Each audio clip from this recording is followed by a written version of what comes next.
بسم اللہ الرحمن الرحیم۔ ہم تھے کعبے کی رونق، کعبے کا منظر، اور آج ہم اس کے مشقی سوالات و جوابات دیکھیں کہ اس حمد کی مکمل تشریح چینل پر موجود ہے۔ بچوں اسے زیادہ سے زیادہ سبسکرائب کریں اور اپنے دوستوں کے ساتھ شیئر کریں تاکہ اس کوشش کو مزید آگے بڑھایا جا سکے۔ سوال نمبر 1، شاعر اللہ تعالیٰ سے کیا دعا مانگ رہا ہے؟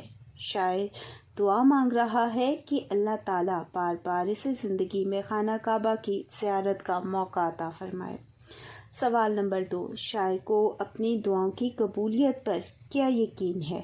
شاعر کو پختہ یقین ہے کہ اس نے خانہ کعبہ میں جو بھی دعائیں مانگی وہ سب قبول ہوں گی۔ جس طرح مزاب رحمت شاعر کے سر پر ہے، اسی طرح وہ اللہ تعالیٰ کے کرم کو بھی اپنے ساتھ محسوس کرتا ہے۔ سوال نمبر 3، کعبے کو دیکھ کر شاعر کو کس بات پر حیرت ہوتی ہے؟ شاعر کو اپنے نصیب پر حیرت ہوتی ہے اور وہ خود کو خوش قسمت سمجھتا ہے کہ اس کا مقدر اسے حرم پاک تک لے آیا۔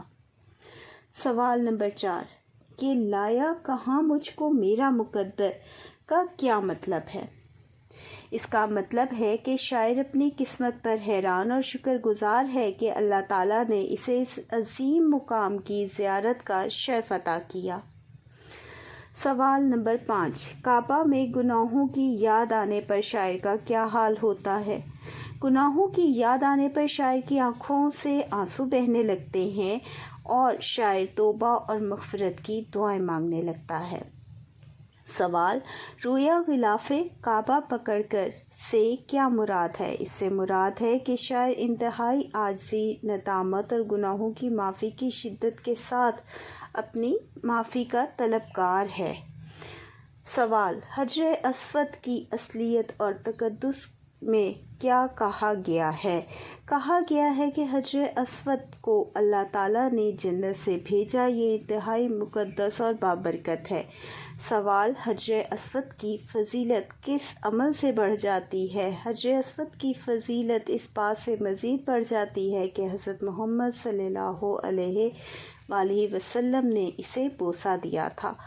سوال، شاعر نے صفا و مروہ پر کیا دیکھا؟ شاعر نے صفا و مروہ کے درمیان لاکھوں حجاج کا ہجوم دیکھا جو انسانوں کے ایک سمندر کی طرح نظر آ رہا تھا۔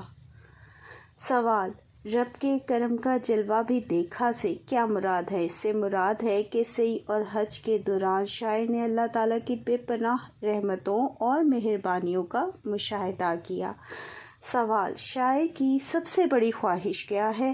شاعر کی سب سے بڑی خواہش ہے کہ اللہ تعالیٰ کی طرف سے مغفرت اور بخشش عطا ہو جائے اور اللہ تعالیٰ کی رضا کو وہ پا لے۔ سوال، شاعر اللہ تعالیٰ سے کس بات پر کرم کی درخواست کرتا ہے؟ شاعر اللہ تعالیٰ کی شان رحمی پر یقین کرتے ہوئے اس سے درخواست کرتا ہے کہ وہ اس بخشش کے طالب پر اپنا کرم فرمائے اور اسے معاف فرما دے۔